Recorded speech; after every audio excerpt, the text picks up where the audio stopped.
Le follow-back sur les réseaux sociaux, une pratique qui touche 87% des utilisateurs d'Instagram. Mais savez-vous que seulement 12% de ces follow-back mènent à un véritable engagement? C'est vraiment surprenant comme statistique. Et ça soulève pas mal de questions sur l'efficacité réelle de cette stratégie. En fait, ce qui est fascinant, c'est que cette pratique est devenue tellement automatique que beaucoup d'entreprises l'utilisent sans même se demander si c'est pertinent pour leur stratégie. Hmm. Et comment définirais-tu exactement le follow-back pour ceux qui ne sont pas familiers avec ce concept? C'est simple, imagine que c'est comme une poignée de main virtuelle. Quand quelqu'un décide de te suivre sur Instagram, tu lui retournes l'appareil. Mais attention, ce n'est pas aussi innocent que ça en a l'air. Oh, tu veux dire qu'il y a des enjeux plus profonds derrière cette simple action? Exactement. Les études montrent que les comptes qui pratiquent le follow-back de manière stratégique peuvent voir leur engagement augmenter jusqu'à 40%. Mais, et c'est là que ça devient intéressant, seulement si c'est fait de manière ciblée. Et quels sont les pièges à éviter dans cette pratique? Le plus gros piège, c'est ce qu'on appelle le follow-unfollow. Des données récentes montrent que près de 30% des comptes professionnels ont déjà été victimes de cette pratique toxique. C'est comme si tu invitais quelqu'un à dîner uniquement pour qu'il te rende l'invitation, puis que tu annules au dernier moment. Ça me fait penser à ces outils automatisés qui promettent des milliers de nouveaux followers en quelques jours. Oh là là, n'en parle pas. Les statistiques sont effrayantes sur ce point.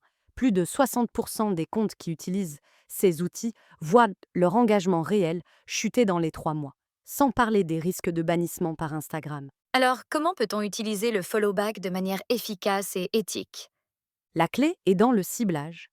Les études montrent que les comptes qui suivent une stratégie de follow-back ciblée ont un taux d'engagement 3 fois supérieur à ceux qui suivent tout le monde, sans distinction. Il faut identifier sa niche, analyser les profils et surtout, rester authentique. Et qu'en est-il de l'impact sur l'algorithme d'Instagram? C'est une excellente question. L'algorithme d'Instagram favorise maintenant les comptes qui maintiennent des interactions authentiques. Un compte qui pratique le follow-back de manière excessive peut voir sa visibilité réduite de jusqu'à 50%. Donc finalement, c'est un équilibre délicat à trouver. Exactement. Les données montrent que les comptes qui maintiennent un ratio followers following équilibré, disons entre 0,8 et 1,2, ont tendance à avoir une meilleure visibilité organique. Mais ce n'est qu'une partie de l'équation. Et pour les entreprises qui débutent sur Instagram, quel serait le meilleur conseil? Les études de cas montrent que les entreprises qui commencent par construire une base de contenu solide avant de se lancer dans le follow-back ont 75% plus de chances de maintenir une croissance stable. C'est comme construire une maison, tu ne commences pas par le toit. Hum, hum. Et concernant la gestion quotidienne de cette stratégie?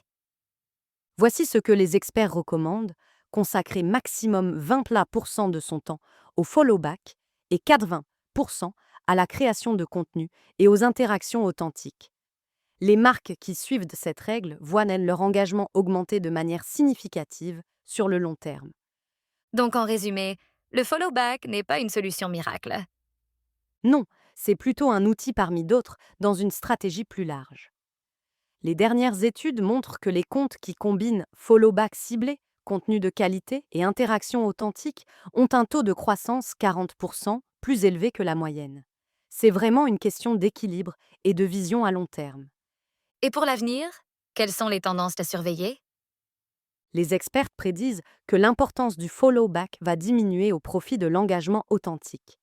Instagram teste déjà de nouveaux algorithmes qui privilégient la qualité des interactions plutôt que la quantité de followers. C'est le moment de repenser sa stratégie pour s'adapter à ces changements.